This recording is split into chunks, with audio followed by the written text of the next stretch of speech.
Hi, I'm April. And I'm Bailey. We are real-life friends and neighbors. Together we run a business called Passionist Designs. Our favorite part of our job is being in people's homes and hearing their stories.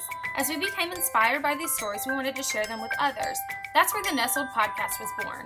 So join us each week as we are encouraged to pursue our own design decisions based on what we love instead of what fills our Instagram feed. Every home has a story, and we can't wait to hear yours. Hey everybody, welcome back to the Nestled podcast. I'm Bailey. And I'm April. And we're so glad that you're here. Yes. We always jump right in and talk about something that we're thankful for this week. And for us both, we are in agreement that we are thankful for our new planners. Yes. We are not beginning of the year planner people because our life really runs through the school year. That's kind of our fresh start. We're academic planner people. Yes. Mm-hmm. And so this is the time of year. If you are one of those, don't forget that July is when those new planners start. Every single year we have the discussion of we buy our new planners in August for the new school year and we go, okay, do we rip out July or do we fill it in even though it's past? Right, because it's very bothersome. I do not like to have the blank pages. Right, and so if that's you, go ahead and pick your planner. Yeah. And the one I ordered on Amazon, I'll link it in the show notes. It's not my favorite from the outside, honestly, but they sent me a page for May and June. Yeah, well, mine did not have that. I got it at Target, and we'll also link it.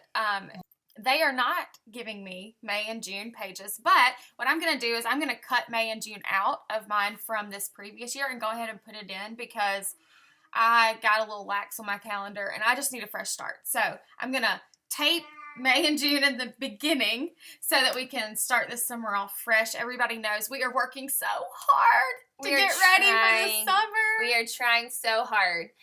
If you follow us on Instagram, you may have seen a post a few weeks ago that we talked about preparing for summer. If you didn't, we're going to share a little bit of those tips right now. It is not too late, even if your kids are out next week. Just some simple things that we have been doing to prepare. Yes. This is the first year that I've done these things, so I can't say for sure that they work, but this is our plan. It has to be better than not having a plan at all. So the first thing that we've been doing is purging our houses like crazy. Yes. We went through all of our clothes.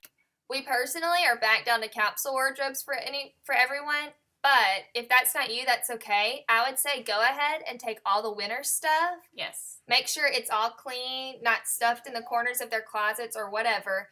Box it up and just put that away, and you can go through it next year to see what fits and what doesn't fit.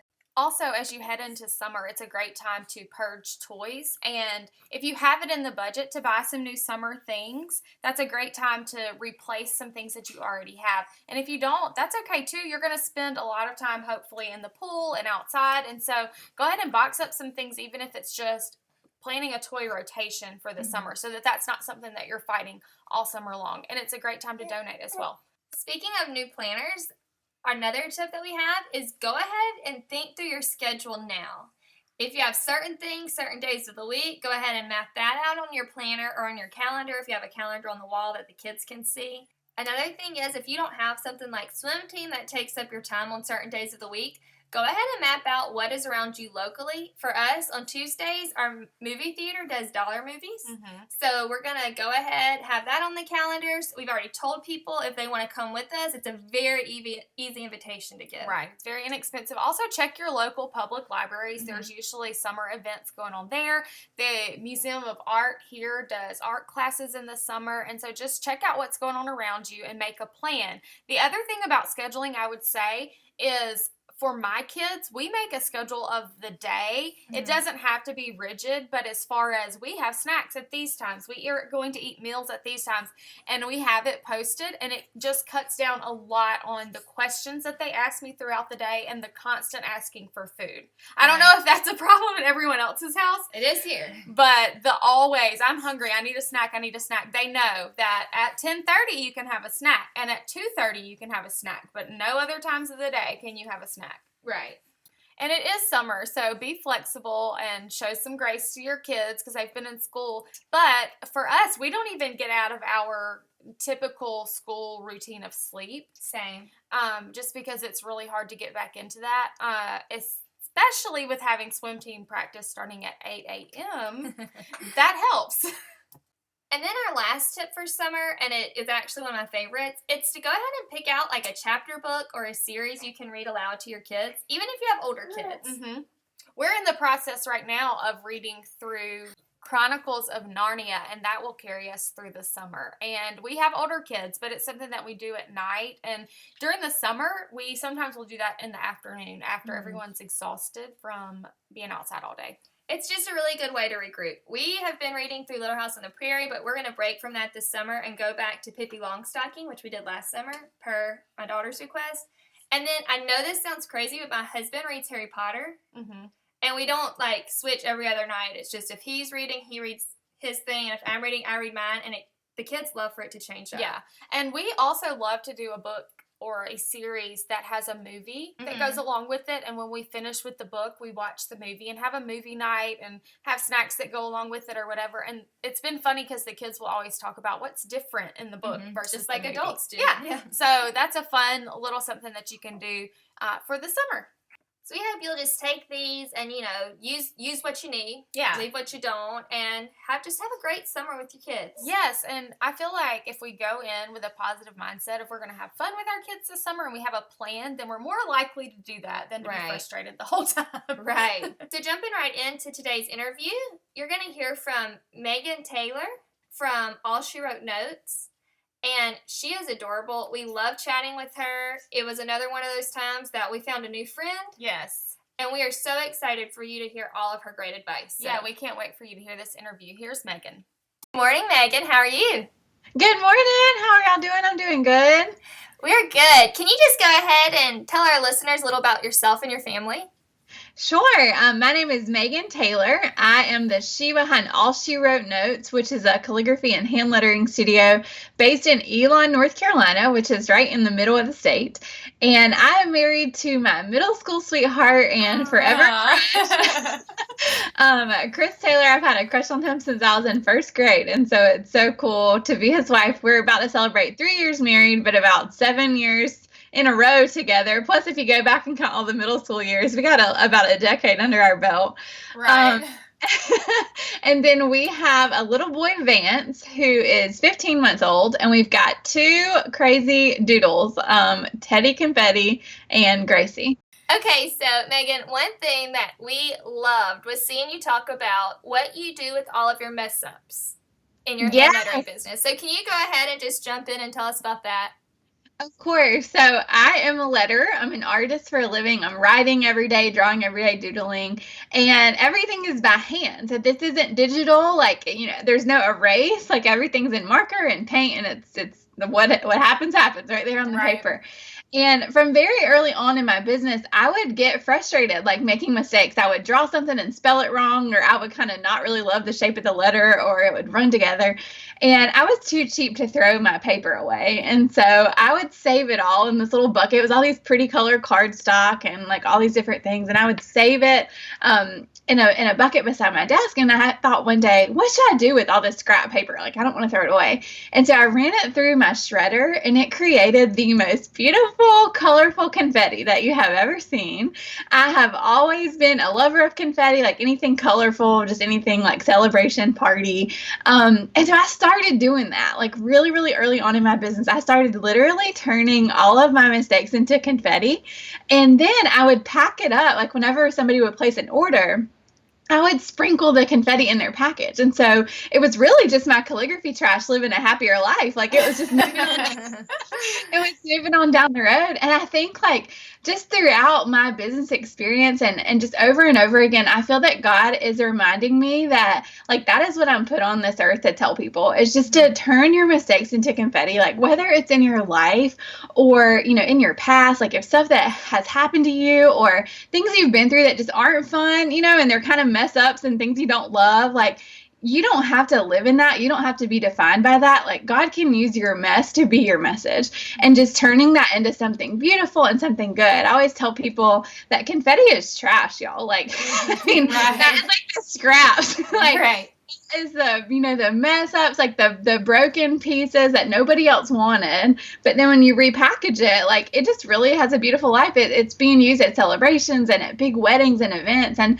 I think about when somebody tosses confetti, like at a wedding, or we're big basketball fans at the national championship, the confetti falls at the end of the game. And you think about like all those little pieces in the air, like I think about all the little moments that people had to go through to get to that point right there. Like, it wasn't all great, like they probably made a lot of mistakes. Like they probably had a lot of bumps in the road to get to that confetti moment. And so it's just really cool to look at it that way. Like it's something you see everywhere. And I think like people don't think of it. They're just like, oh, confetti, like, oh, just put this here. But I really do have a lot of meaning tied to confetti, like for me. And I just think the Lord uses that to encourage me like every day. Like I've never been short on that scrap paper. I'm constantly messing up. Like I've never been out. And so it's just really cool to just not be discouraged by bumps in the road, but just to look for a way to turn them into something good. Yeah, I love that. I do too. I think it's such a great analogy, a literal analogy, but then also that is the most Enneagram type 7 thing I've ever heard. Since we talked about that a little bit earlier before we started recording, but as you were talking, I thought, if there has ever been an analogy for a type 7, like, turn this into a party. That's right. When I was reading, I'm a type 7 on the Enneagram, and when I was reading about the description, I was like, oh my gosh, like, get out of my head. Like, this is me. This is what I do. And it was so, like, eye-opening for me because, I mean, this is going to sound like, of course, but I was like, oh, everyone's not like that. Like, I think I kept preaching, like, choose happy, like, choose to have a good day, like, be joyful, like, you can do, but, like, yes, I can do that, like, really easily most days, but not everybody is just set up that way. And so it just made me have a lot more grace for other different types and other people who that's just not their gear. Like, that's not what they automatically go to. And I still think we can choose, but I think I have a little bit easier time choosing than everybody, Yeah, I'm glad that you said that because I agree. And I noticed a pattern, and we ask every guest what their Enneagram type is, and it doesn't usually make the cut. And it doesn't usually make the cut because they're almost always a type 7. Have you noticed that? And so but it's because I think we like go through and we see people who are putting themselves out there, and we see people who have these like a little more edgy, spunky spaces, and those are the kind of people that we're reaching out to. Right. And it's because that just comes naturally to them. And so I'm happy that you said that because we have a lot of people who come on here and say exactly what you're saying, but like we do recognize that is not everyone's first go-to reaction. Right. It's been really cool. I mean, we've only known my husband and I have only known our numbers for probably the past month or 2 months maybe. But he's a 9, so he's a peacemaker, and we don't argue, we don't fight. We both want that equilibrium, but we want it for different reasons, and I want it for fun.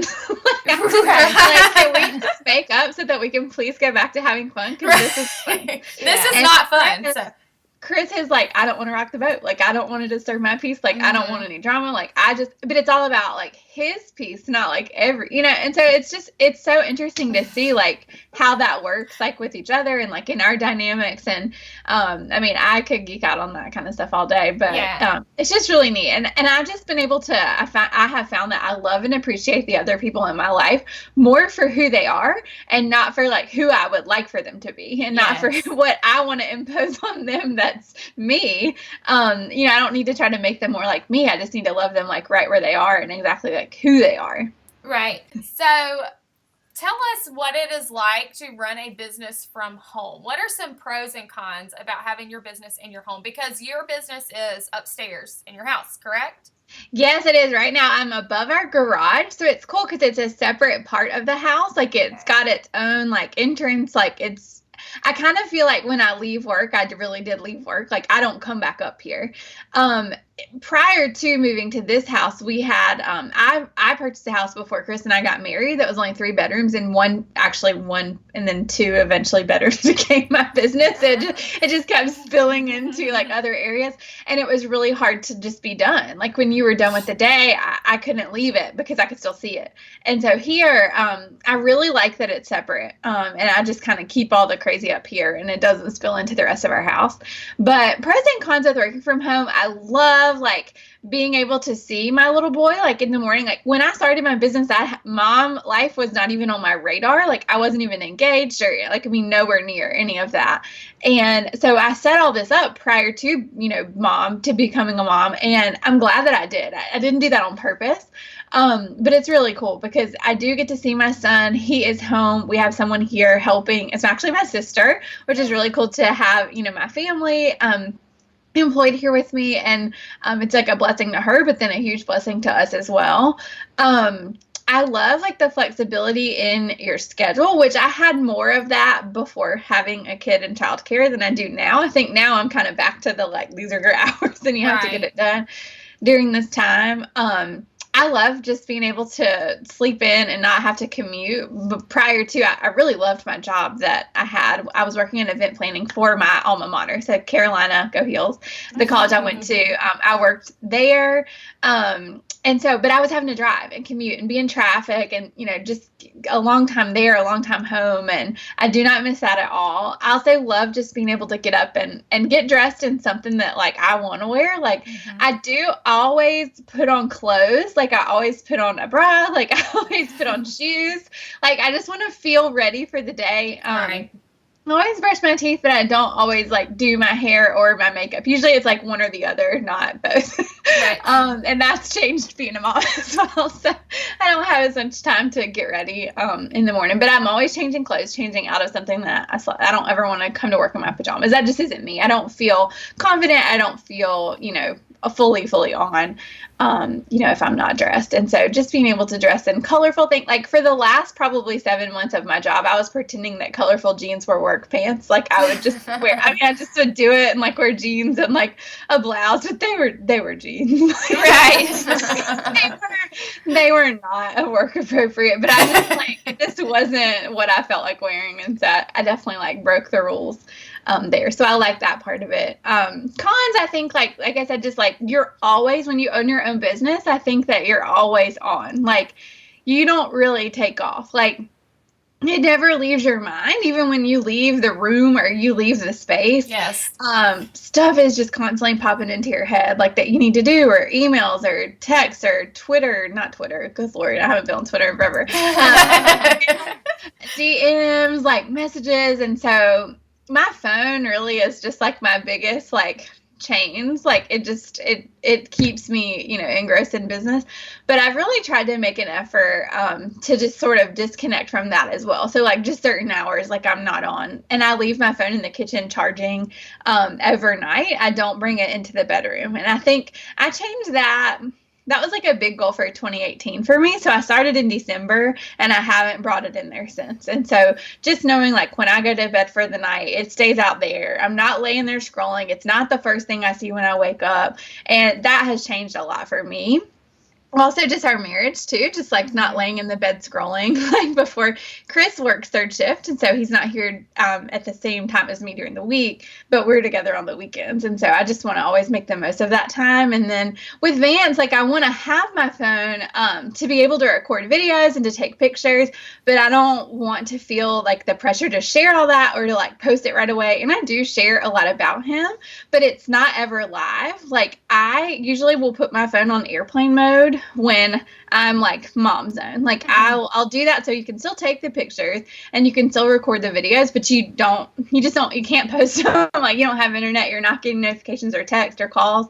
And so I just can like snap it and then put it away. And so that is just really how I try to balance it, because I want it there, but I don't want to get pulled into, like a long string of work emails or anything like that when I'm being with him. I don't think I'm giving my full attention to him, but then also not to my customers either. Like I'm not really paying attention listen to them if I'm like, being pulled in another direction. Right. I think the advice for leaving your phone to charge overnight is great advice for anyone, even people who don't work from home. I think that can make a big difference for a lot of people. Right. I think so too. It messes with your sleep too. Like I was having like my friend last night, she said momsomnia is a real thing, like just not being able to go to sleep. And when I was still nursing Vance, he would wake up and I would be on my phone, like just to keep me awake. Like it would be in the middle of the night.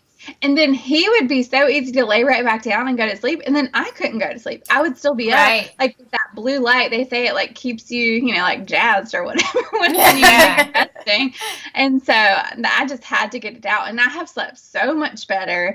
I realized like I'm not saving lives. Like in my business, like what I do in life, like I'm not that important. Like if anyone needs to reach me, like they will find a way. Like and I mean, it's in the kitchen, it's across the house, but I leave the ringer. Like if I could hear it, if somebody called. But I mean, I just like not having that is just even a factor. It's just a nice boundary that is newer for me, but we're almost 6 months in and I love it. Like I don't ever see myself going back. Right.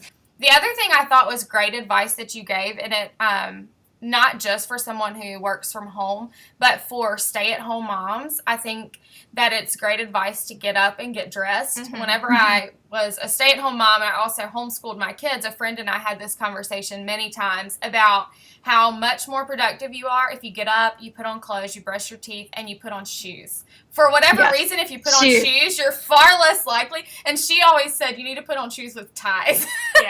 You're far less likely to like crawl on the couch and take a nap. Or It just makes me feel better. And for me, like being a mom too, like I've always loved bright colors. Like that's no secret to anybody who's followed me for a long time. Like my prom dress in high school was hot pink tulle with like glitter. Like, I mean, we go way back, but becoming a mom and like working from home, I really, really miss that. Going to an office and having somebody say, oh, I love your outfit. Like, oh, that's cute. Where'd you get that? Like some of my best friends in life were my coworkers. And so I miss that a lot, but that's still dress for me. Like what is my favorite shirt? What are my favorite colors? Like, what do I want to wear? And for me, bright colors just make me feel better. Like when I walk by a mirror, even if I'm sleepy and I look like a hot mess, like with no makeup, wild hair, I'm like, oh girl, I see you. Like, yeah, like I see you in your hot pink. Like, you're getting it. You're doing good, girl. Like, I mean, and I just appreciate that. Like, I like the confidence boost that it gives me. So my closet really doesn't have a lot of black anymore. Like, no slacks anymore. Like nothing that I felt like I had to wear. It's just all full of like fun t-shirts and like, stuff that I enjoy. And, it's almost like it's all my favorite shirt. Like it's all my favorite outfit. I love that. I do too. So how would you describe your style in your home?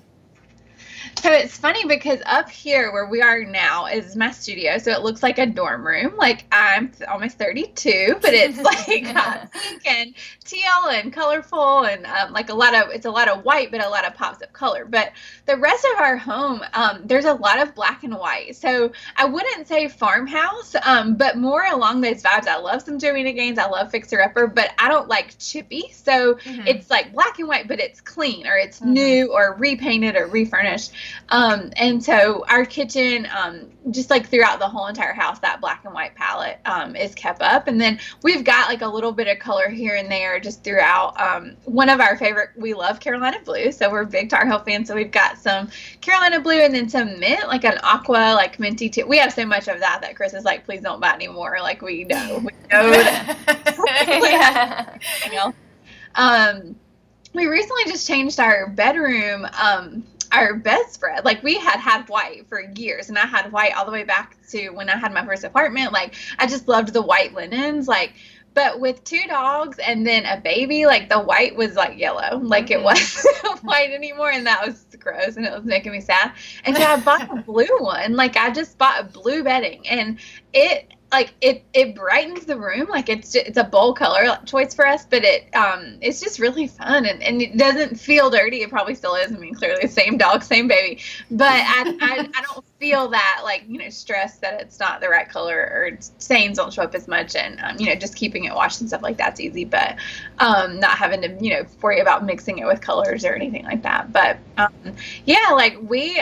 love home decor. Like I love, just making our home cozy and making it reflective of us. I won't ever just go into a store and just buy something because I need something to go on a wall. It's always meaningful. I love the thrill of the hunt. So a lot of our stuff isn't really expensive. It's stuff that I have found, and I can tell you a story behind all of it and where I got it, and I get that quick like heartbeat and start sweating. Get this I will admit I'm not the best, most tidy housekeeper. Like I think somebody told me one time, they're like, I think calligraphers either have to be the kind of person that like organizes their sock drawer, like, or just anything goes. Like throw it in the air, and like I'm the second one. Like whatever. A happy mistake, like happy accident. I want to be organized, like I want to be super tidy, but that just isn't my normal. Like I have to, fight for that. And so we try really hard, and I try to keep on routines just to keep everything neat and tidy. But that is something that I'm I'm trying to adult over here. I'm trying to be an adult. We are going to have in the next few weeks both a minimalist and a maximalist come on. And I'm more of like a maximalist by nature, but I'm having to become a minimalist by necessity because I cannot keep it clean. And I'll set up the routines, I'll set up the structure, and like at this point in my life, I can't keep it. So everything's just having to go. Yeah. I have a lot up here. Like having my office just helps me like just sort of indulge in all the tchotchke buying and like all the cute things. Ooh, that's cute. Ooh, I like this frame. Like, but downstairs, I feel like I just want it to be more peaceful, like and more calm, because it is so wild. Like up here, my job, my time, my energy is just so like erratic, like having to be up here.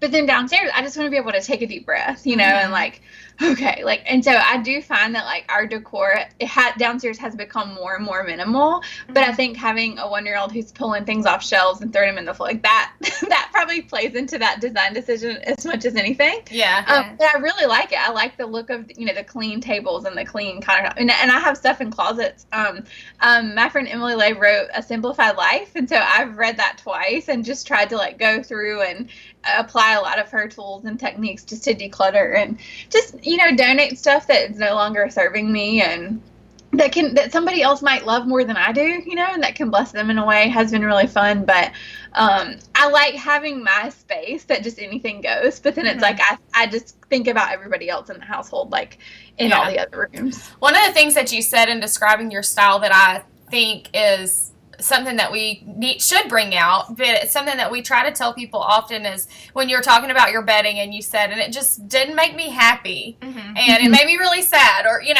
I think that there are a lot of things in our houses that if they don't bring you joy, like let it go. It's okay to be like, okay, this is making me sad, like this is really depressing, or I know that there is a lot of that as personality, and that you and Bailey probably go through life like feeling your way through a lot more, and I like go through life thinking my way through. Yeah, right. But at the same time, I think we can all kind of like take a step back and go like, for me, it's this is stressing me out. Right. So if this is stressing me out, this needs to go. Or I need a new system, or I need a reset. And if it's for you and how you feel, if you're like, this is not making me happy, this is making me sad, whatever it is, I think that that's a great point of, okay, let's do something different. Right, and it doesn't even always mean, like, for a bedspread, you did have to get a new bedspread. Right. But sometimes it means just, like, getting rid of something. You don't have to replace it necessarily. It's like, I don't like how this looks anymore. Okay, get rid of it. Right. And we have found that, like, just taking stuff out, like, especially furniture, like, I think you have such a tie to, like, oh, I spent so much money on this. Like, I hate to get rid of this. Like, this was however much money. Like, I just have, like, taken it and moved it, like, to a closet or to a garage and, like, see if I missed it. It's not gone. I haven't given it away yet. But it just clears up the space. Like, nothing will open your home more like getting rid of, like, some furniture. Like, especially if it wasn't serving a purpose, like, if it didn't have a reason or whatever. And then when I come around 6 months later to declutter, I'm like, oh, let that go. Send that. Donate that. Like, it's because I don't have that emotional attachment. I haven't been looking at it every day. Right. I just don't have those ties anymore. So you seem to have a really fun style and a fun home. How would you describe your childhood home? Did you grow up in a home that was similar to what your home is now? It's one thing that I just always really respected about, especially now as a mom and an adult, our house was always so clean. Like, my mom was just really good at keeping things tidy and keeping things, like, presentable. Like, we had a playroom upstairs where, like, anything goes, like, all the toys, all the things, like, were there, and it didn't spew all over the whole entire house. She just always was the hostess with the mostest. Like, even when we were young, we just always had people over. Like, our friends were always welcome. I felt like they were always never anything fancy. Like, I mean, now my mom can, like, decorate a table like nobody's business. Like, it's just the most beautiful, like, piece of art. But I inherited that. I did not inherit the cooking. Yeah. But she just was always like an open door. Like, you know, everyone was welcome. And so I definitely have that hospitality, like, in my heart. And I love, like, having people over. I love, you know, just being the hostess. And my mom is a really good cook, and she loves cooking for people in the neighborhood. And when she has people over, her heart goes to where I want to make sure that they have a great meal and that there's something that they want to eat. And where I didn't cook anything, I just am like, welcome, like, hey, and I just can't wait to sit down and, like, talk to them. And I think both of us are serving and welcoming and having that heart, but it just comes in, like, a totally different form. So what do you hope that your son remembers about his childhood home? Oh man, that's a great question. I hope he just remembers it being fun and just, like, a house of positivity that, like, I mean, you see those people that have the signs that say good vibes only. Like, I don't have that, but I feel like that's what I want here. Like, I just want it to be where he heard loud laughter and he heard, you know, music playing in the background, and that people were always coming and going, and, like, it was always bustling, but it just was a fun place and, like, a safe place. Like, I just think it's so important for him to, like, grow up and have those memories, just, like, such fond memories of home and what it meant to be here. And I hope that he grows up and wants to come back here and bring, you know, his wives or girlfriends or kids or whoever he's got. You know, I just want them to feel welcome and probably know that mom bought food from somewhere, that it wasn't cooked here. But I want, you know, just for him to have that open door. Okay, so we are going to close out with love it or leave it. We have a random array of things that we're going to ask you about today, and you will just reply with love it or leave it. You can expound on it if you want to or not. The first one, and the reason that this one's fresh on my mind, is because it's stinking hot here right now, and yet there are still people doing this all the time. Running, love it or leave it. Leave it. I am like a brisk walker. I did one half marathon in my lifetime. It was the Disney Princess half marathon, and I know for sure in my soul of souls, I just did it for the Facebook photos. Like, that's why. I did it because I wanted the cute pictures. Like, I did it, but I don't really want to do it again. So I'm not a runner. I do love, like, getting out and walking with the stroller with Vance. We do that almost every day, but we don't get above a brisk walk. Yeah. I've always loved the idea of running, but I finally got to the point where I was like, I hate to run. It's actually reality. I hate it. Yeah. All right, the next one, our friend Jen, who was on the podcast a few weeks back and listened, so she's going to laugh when she hears this. She asked about doing this, and we did not reply, so sorry, Jen. Sorry. Hot yoga. Oh, I actually love hot yoga. Love. There's a local studio. Hey, Feel Better Burlington Yoga. They're in my town, and I have fallen in love with them. I can't even tell you. I mean, it's probably been since I don't like to go in the summer, so I haven't gone since it's been above 60 degrees. I need to like go there in the winter, but actually really, really love. Yeah. See, I think I like the idea of it. Another time of year, because she said this summer we should do this, and it's mid-May and we're already knocking on the door of 100 degrees, and it's like 95% humidity. No, you pick it back up in October and you let that be your winter activity. So maybe we'll discuss it then. Okay, we'll talk about it again in October, Jen. It's not the kind of thing I would normally be like, yes, but truly, truly love it. Like, I actually miss it.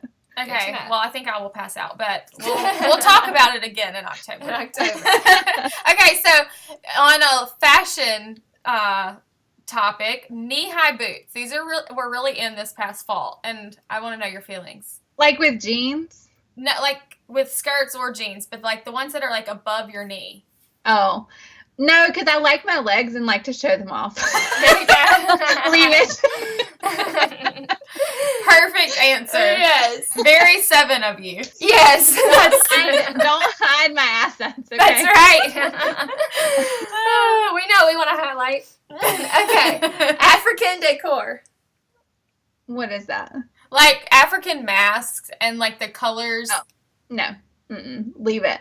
I took a class in college, and it was like all these like costumes and things like that you had to memorize and learn, and I got a C in there, which was very low grades for me, and it was like the worst experience. So definitely no. I have bad memories. I don't want those hanging around. Okay, well, you actually mentioned cooking a little bit, but how do you feel about cookbooks? Oh, I have them all. I don't open them. I just bought Magnolia Table, haven't even cracked it. So, yes, love it. I love the books. They're really pretty on my counter. That's right. I love to look through them and think of all the things I want to make, and then, never. Yeah. I just haven't even gotten that far. Like, I was like, oh, I should do this. And I literally have it sitting, like, out, really cute displayed, and I have not even opened it. What about antique paintings? I think that could be cool. I think that could be, I love it. I still think with your home decor, like, it needs to be meaningful. So, like, it maybe if you found that painting and you're like, I love these colors because this, or I love this because that. Like, we have, like, a lot of art that has words on it. Like, we've got this big picture when you walk in, it says grateful. And one day I just walked to a coffee shop and saw that and was like, man, I need that. Like, I want that in our house because I want to wake up every morning, like, remembering gratitude. And so I found a really cool, I wouldn't say it was antique because it was painted in, like, the 80s, but it was this really cool, like, it's sort of like a pop art golf painting. We're big golfers in our house, and it's got like Arnold Palmer and like all these greats in this really cool brush style. The artist was actually from New Orleans, and so it was $12, and I mean, it just spoke to me. Like, it was like a vintage, like, old thing, but I was like, whoa, we need that in our house. And so I think, you know, as long as it still has meaning to you and you're not just buying it because it's trendy or just because you think you should, then yeah, love it. You know, what is it to be an antique? 50 years is what it's considered, because holy moly, the 80s are knocking on the door of 50 years. Yeah, I think it's different for different things. I should research that. I think vintage cars, like, are considered antiques after like 25 or 30 years, maybe. I don't know. We'll look into that. We'll get back to you. I have no idea. All right, well, Megan, thank you so much for talking with us. Yes, thank you for your time. Thanks for having me. I love chatting with y'all. Where can our listeners find you on the internet? My favorite party is on Instagram, and that is at All She Wrote Notes. And I also have Facebook, All She Wrote Notes, and my website is allshewrotenotes.com. And if people want to buy your products, can they find them on there? Yes, ma'am. allshewrotenotes.com. I have a bunch of items that specialize in positive messaging and encouraging, like, uplifting messages with my handwriting. And so they're all on there. And then I teach hand lettering and calligraphy classes as well. So I love being able to empower you to create those pieces of decor for your own home. There's a happy hand lettering book and a kit that you can purchase online. And I'm going to be rolling out an online class later this summer. So I'm really excited for that. We'll definitely let everybody know whenever that's available. Also, for everyone who maybe hasn't bought a graduation gift yet, that sounds like a great gift to give your student who's about to go off to college, because we all love the hand lettering stuff. So getting the book and the stuff that you need to do the hand lettering would be a great. Oh, yeah, for sure. All right. Well, thanks, Megan. Thank y'all. Bye.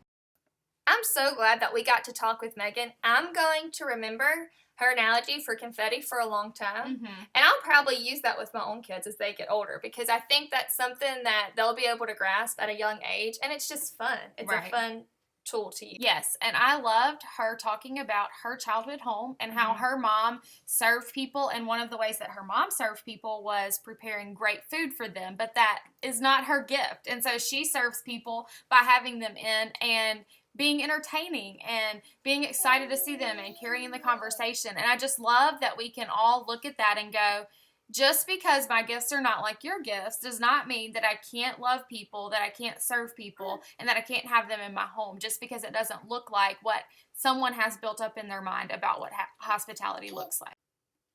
Going into this week, if you're someone who needs that reminder about God using your mess ups to turn them into confetti, you can do like Megan and put it on display. She has right in her office a gumball machine full of confetti. It is a visual for her, and I love that idea. And so feel free to steal that. Yeah, he doesn't waste anything. And also this week, take some time to tag your photos with hashtag Where I Nestle on Instagram. We're checking those out. We're going to be featuring someone this Friday with a Where I Nestle hashtag. And also share with us your ideas about what you're doing to plan for the summer. And if you haven't started planning, there's still time. And get things in order and get a plan together so that you can really enjoy this summer. If you don't have kids, still make a plan for this summer. Right. We've talked with several people over the last couple of weeks about being single and inviting people in. Make a plan to have a couple of parties throughout the summer where you invite some neighbors or some friends over. But make a plan so that the summer doesn't get wasted and you don't go, well, now it's the fall. What do we need to do as we head into the holidays and all of that? And it just gets really busy. Right, and that Where I Nestle hashtag is the perfect place to share all of that because we can all search through it and get some ideas, especially on a rainy day when we have no idea what to do with the crazy that is our home. Yes. And you can find us on Instagram at Nestled Podcast, and our website is poshnestdesigns.com.